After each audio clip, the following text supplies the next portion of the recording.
completely frustrating years with my nose pressed up against the window. If I was just used to joke that if you wanted to send a letter to me, address it Quentin Tarantino on the outskirts of the industry. Trust me, I'd have got it.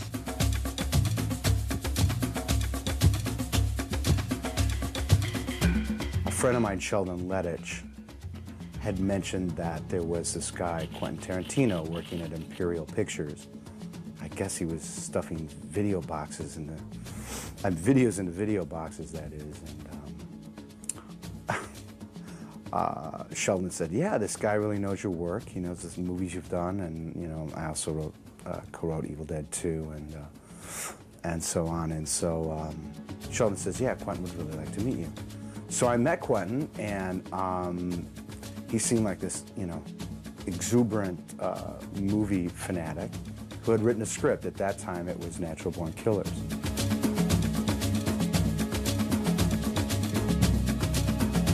When I read Natural Born Killers, that was the first thing I read of Quentin's, and I read True Romance and of course Reservoir Dogs. But I went, why isn't this film already been made? Because you have to understand, Quentin was so broke. He didn't have a car, he didn't have anything. That's why he would be crashing. He crashed on my couch all the time. Really broke, just not a cent to his name. It was really great to see him like get his first writing gig. Because making money for him any other way, that was fine. That was just the way to, but to make money, to get paid for what you really love to do, that was, I think, really meant a lot to him. And it was just great to see that. It was just like,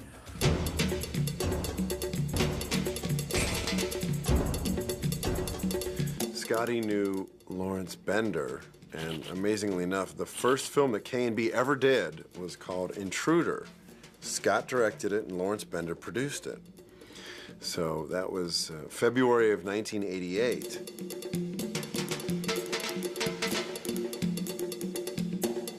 I made this film with Scott, and it was a little while after that. It went really well. It's called Intruder. And Scott was friends with Quentin.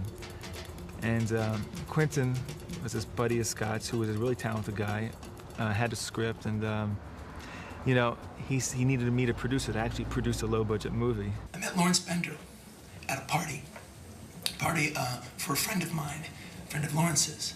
Lawrence had just done his first movie.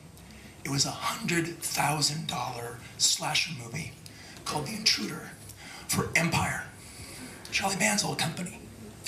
The cheapest movie Empire ever made, which is saying one hell of a lot.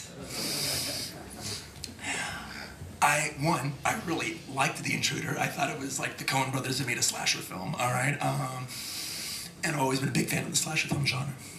And I'd never met a real producer in my life. Not one who would talk to me anyway. So he said, I'm gonna write this script called Reservoir Dogs. It all takes place in the garage. And he explained this whole thing to me. And he said, we can make it for like $50,000. And he had just sold True Romance, so he could have a little money from that, not a lot. And I was gonna see if I could raise any more money. We could shoot on 16 millimeter and the whole thing. And he wrote the script in 3.5 weeks, literally. And I went to his house, drove up to his house. He didn't have a car. And he was hand-picking them out on his typewriter, and I was reading them. I was like, oh my God, this is amazing. This is really amazing. And I got like really excited, and I said, listen, give me some time. I could raise some real money for this. And he said, no fucking way. and Lawrence basically said, hey, I can get you the cash for this, and Quentin put the caveat. It's like, all right, you got X amount of time. You know, it sounds like a movie plot in of itself. You've got X amount of time to get the dough, otherwise I gotta go elsewhere. We signed like a piece of paper that we hand wrote out. And that's basically how it all began.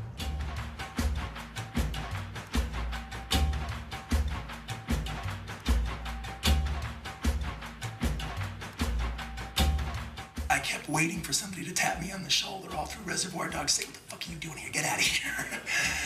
And Lawrence was the one saying, calm down. They're not gonna fire you. You're okay. I've got your back. Hooking Quentin and Lawrence up in that sense, because it just reminded me of myself and Lawrence in that same situation just a year or two earlier. And so you're both really hungry. You both want to make the best movie you can. And it's weird, and you go and do it. It's just like, wow. It's like, cool. All right.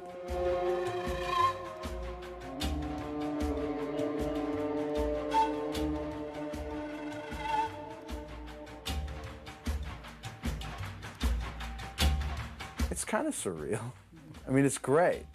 And everybody just wishes that they could even have a little piece of that, you know, of any kind. But to do what you love, and then to have people embrace you for it and want to give you awards and lots of money and everything else, it's kind of cool. And after hitting the pavement for Quentin for years and years, and just people going, get out, get lost, beat it, get out of here, your script sucks. It's especially, I think, gratifying, you know? So that's ultra, just so cool. I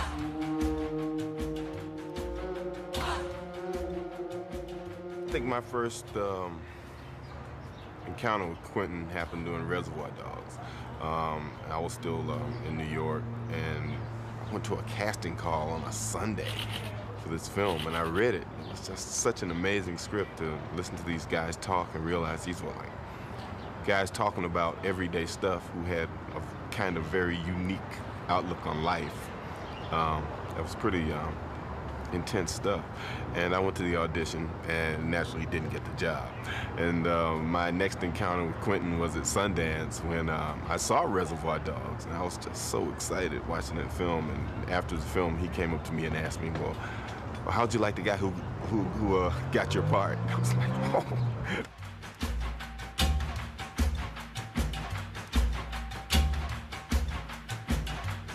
I'm interested in playing any part that Quentin writes, really, and that was when we worked together last. It was everybody's feeling. All the actors that were on Reservoir Dogs, we'll come in and do a line if he wants us to, or we'll come in and play a big part. It doesn't matter, but if he wants us, we'll be there.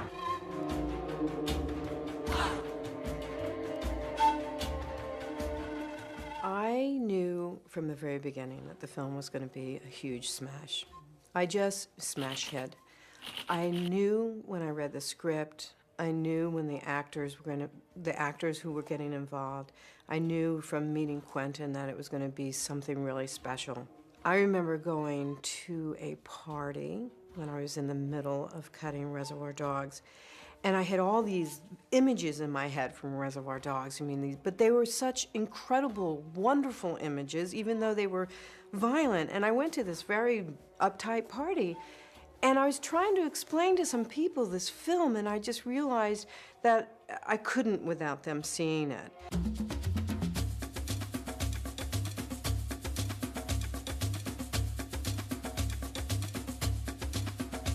You have to remember, see, it's kind of like died down a little bit, but like at the time, my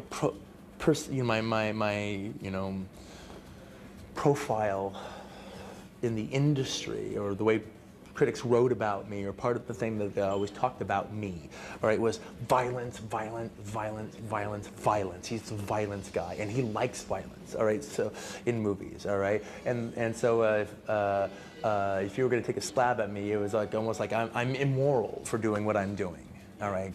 Like saying liking violence in movies is the same thing as liking violence in real life, all right? Yeah, which is not. Let's see. Well, I met Quentin because he had liked some of my earlier work, and he just wanted to meet me. I was kind of one of his favorite actors, and Brian De Palma was one of his favorite directors, and he kind of correlated us, I think. And what happened? He just wanted to meet. So we got together, and we met, and we had a good time, and said, gee, one day we'll do a project together. Little did I know it would be his next project, because when he finished the script, he kind of, I think he was thinking of a different actor prior to it, and then suddenly he thought, you know, John might be really good for this. So he presented it to me, and I read it, and I thought it was one of the best scripts I'd ever read. Dark, but great. I've just been John Travolta's one of my favorite actors. I've just been a big fan of his for like a really long time. Yeah, he was great in Saturday Night Fever and Urban Cowboy, and in particularly in Blowout. That's like one of my favorite performances of all time. And I just haven't seen him like used in a movie the way, you know, I thought he should be used, you know, the way I would use him. And so like I wanted to meet him, and I met him, and I really liked him. And I was just like looking forward to the opportunity of having the chance to work with him, you know, on the right thing. You know, there's a lot of people I want to work with, and it's just like, you know, when the time's right, it's right. And then I wrote Vincent and gave it for him to read. I didn't write it for him, I just wrote the character. And he dug it and he loved it, and I loved the way he would have took with it. And so it was like, okay, great, this is excellent. We get, you know, right off the bat, we get to break the ice, you know, and he's doing a terrific job. I thought that he was going to probably have a lot of trouble getting me cast in it. As earnest as he was in wanting me to do it, there's a lot more kind of hot actors or contemporary actors that would fill the bill easier than I would. So I thought, you know, he might have a hard time getting me in this. But he stuck to his guns, and he really pushed for me to be in this movie. And I'm thankful he did.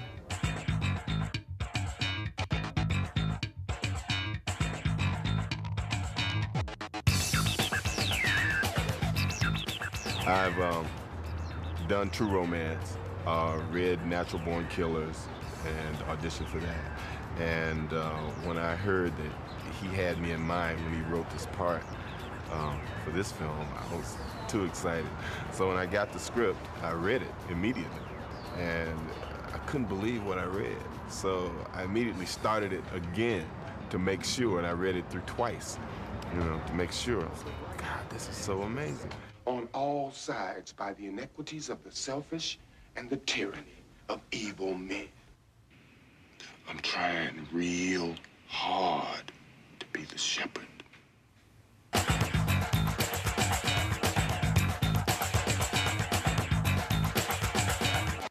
I met Quentin at Sundance 3 years ago. I think it was 3 years ago. I saw Reservoir Dogs, and it really screwed me up. It really blew my mind. And I went up to Quentin after this and said, oh my God, this is a really great film. And I met him there, and then he produced a film that I was in called Killing Zoe, which hasn't come out yet. And then he just acted in a film that I produced called Sleep With Me, which hasn't come out yet. And then he called me up for this.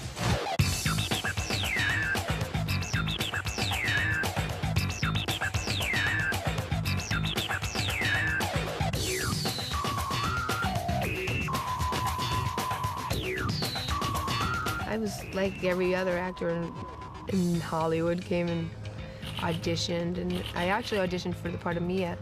Everybody did, and then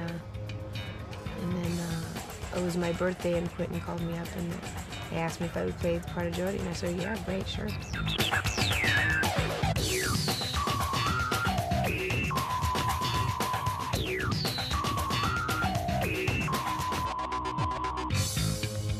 This film never addresses violence in a mean-spirited fashion. It's always something that's an outgrowth of the event, or it's something that's totally accidental that people acknowledge for a very brief moment and then they move on to something else. It's not those odes to violence that Quentin sometimes has been accused of writing. September 23rd, 1994, the opening night of the New York Film Festival. It's your movie. It's playing. The shot where she gets hit in the heart with the adrenaline shot. Yeah. Someone passes out, is having a seizure. What did you think? This movie fucking works. It's like, shit, this shit's like too intense for human beings. It's like, hey, if I can stop people's heart, man, that's cinema.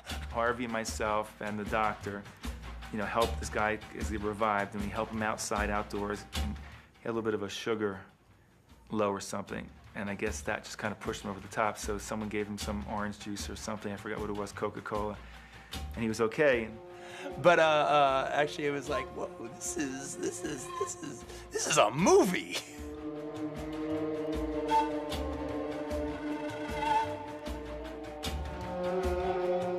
Well, that's what I've been sitting here contemplating. First, I'm gonna deliver this case to Marcellus. Then, basically, I'm just gonna walk the earth. What you mean, walk the earth? You know, like Caine in Kung Fu. He has a great facility for writing natural dialogue, even though these people are killers or, I guess, misfits in society in a certain kind of way.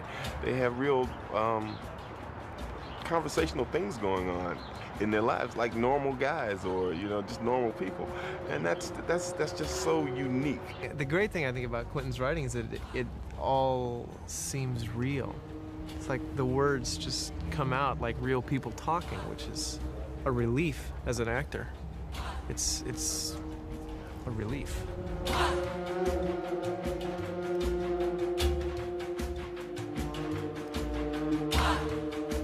He is a very, very talented writer. I've been saying that he's like the modern Charles Dickens. Dickens wrote about regular people.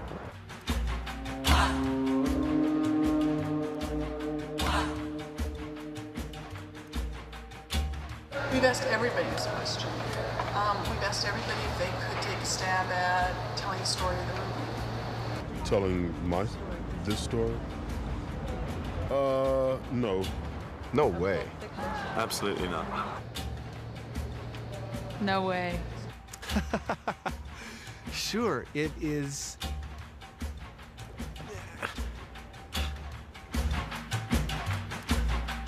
The idea for all three stories was basically to take, like the oldest chestnuts, you know, that you've ever seen, you know, when it comes to crime stories, the oldest stories in the book, Vincent Vega and Marcellus Wallace's wife, the oldest story about, like, you know, the big man's, you know, the guy's got to go out with the big man's wife and don't touch her. You know, you've seen the story a zillion times. The gold watch, the second story, you know, the boxer who is supposed to throw the fight and he doesn't. You've seen it a zillion times, all right? And the third story is not so much a classic story, but almost a big cliche. Like every other Joel Silver movie starts off with a couple hitmen showing up at a place and, you know, shooting somebody and splitting. And then, like, you know, that's like the first 5 minutes of the movie, and then, like, they cut to Arnold Schwarzenegger somewhere else, you know, and then, like, you know, it's all gonna tie in, all right? In the third story, in this one, it's like these two hitmen, they go and they take care of this guy, but like after they kill him, we don't leave. We hang out with them all morning long and see what happens to them during the course of that morning.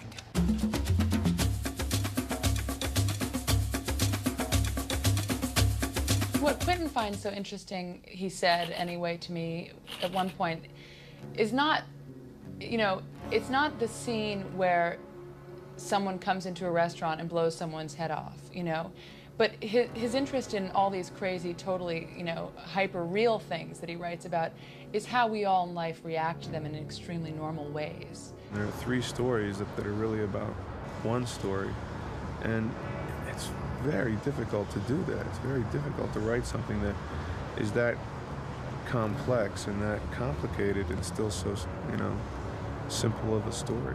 And it's about this kind of everyday common sense minutia meeting up against these extraordinary, amusing, or not necessarily unreal, but, you know, hyper-real, dramatic activities that are taking place. And it's the sort of the textural fabric of the human, amused kind of relationship to those larger-than-life events. I remember reading Reservoir Dogs, which was structured in a similar way where you're real time and then flashbacks. And then Pulp Fiction, he took it even a little further because there were three stories and those stories somehow always ended up intermingling.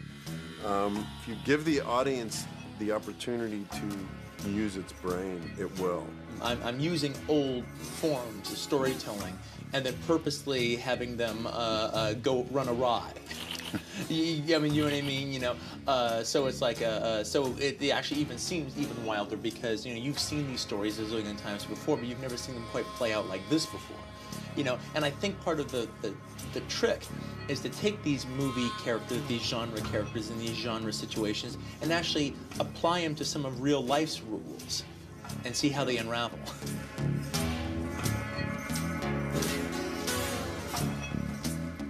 The different colors, the levels, it's very much, Shakespeare said, holding the mirror up to nature.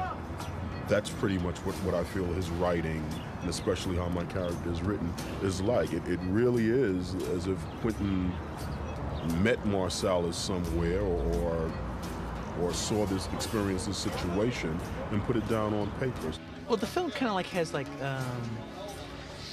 basically like 3 leads in it. It's got Vincent, who's the lead of the first story, Butch, who's the lead of the second story, and Jules, who's the lead of he's really the lead of the third story. Oh, I'm sorry. Did I break your concentration? And then like there's different characters that come in and support them. Like for instance, like you know, Vincent is kind of supporting Jules in the third story. And he's got a small little part in the second story with Butch, and Butch has got a small part in Vincent's story. Looking at something, friend? You ain't my friend, Palooka. You know, so they're like you know trading back and forth, but they're like the 3 paramount leads. You know, so like they're the 3 leads, and then everybody else in it, the Wolf, Harvey Keitel's character, Mia Wallace, Fabian, you know, they're like these special guest stars. They come running through the show, and then the other characters like Marcellus Wallace, who's like the big boss man, who's in all 3 stories. They're kind of like the bedrock characters that kind of take you through, you know, that tie all 3 stories together. Don't you hurt him! Nobody's gonna hurt anybody. We're all gonna be like 3 little Fonzies here. And what's Fonzie like?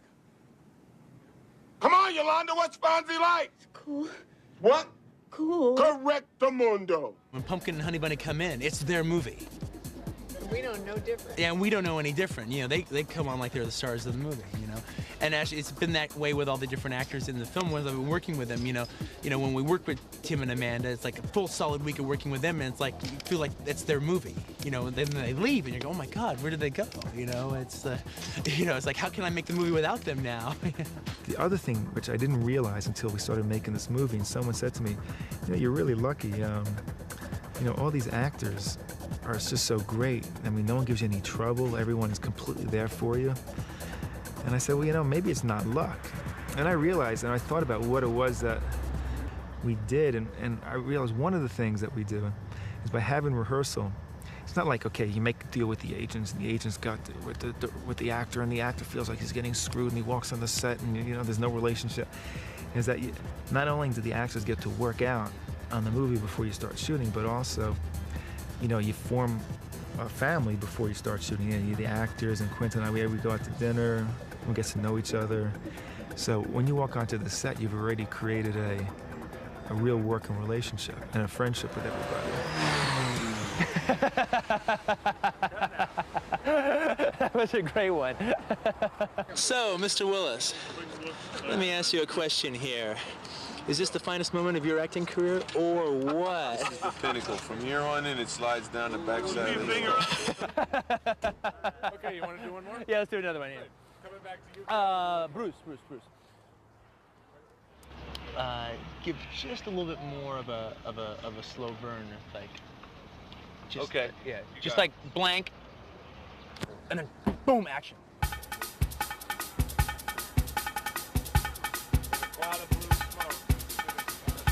It's almost like doing stage work. It's the closest thing that I've done to stage work, I think.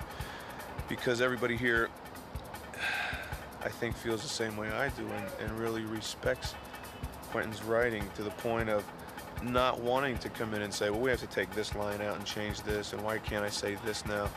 There's a respect for the writing that I haven't seen since I worked in, you know, in New York on stage. The theatrical aspect of it for me is more so the rehearsals and how Quentin He speaks what I call actor language. And Ken explained the whole thing, how we're gonna do it, like, boom, hit the windshield, you know, on the ground there.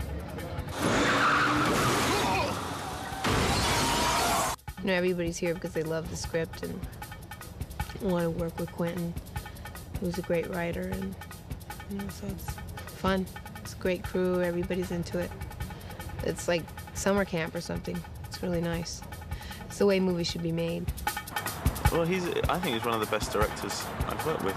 And he's very, very enthusiastic, and that infects everybody. Everybody gets enthusiastic. And it's just fun. It's a circus, really. Well, that's, you know, what I've found is that the only way to feel like you have a chance of making a good film is by working with people who are better than you. And, you know, or, you know, people that are totally unique and different and special, directors and actors.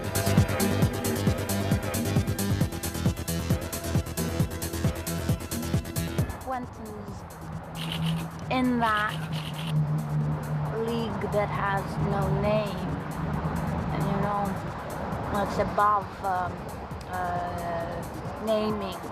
And therefore, once you put a name on something, it's dismissed. Because then everybody thinks they know it and they can dismiss it. But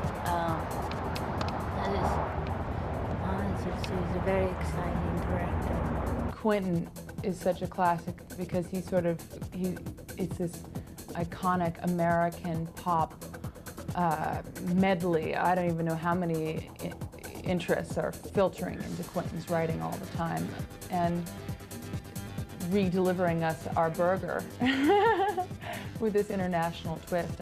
I don't know, I find that all Quentin's stuff is so fresh and so aggressive and so sort of daring and threatening at the same time. He has more of a filmic reserve in his mind than I've ever seen before. And he's bold with movies. He's an aggressive filmmaker. He knows exactly what he wants to do, and he's not concerned about mixing styles, or he just knows film is his clay.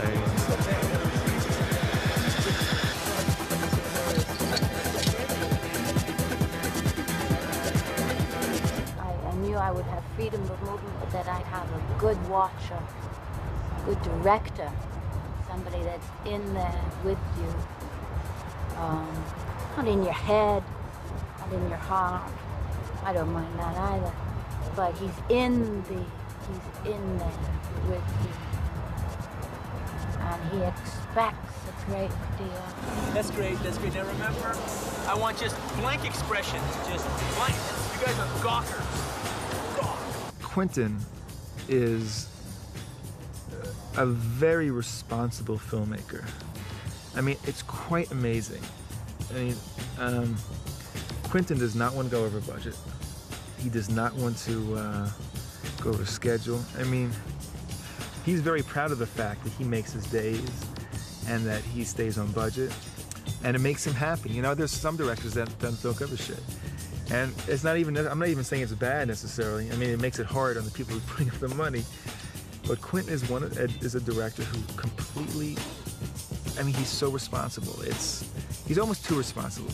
As a matter of fact, there was like one location on this shoot that it was funny. Andre, the DP, came up to me and says, "Oh, what's going on? It's like you're the director and Quentin is the producer." Because Quentin say, "Forget it, it's too much money. I don't want to do it." Hey!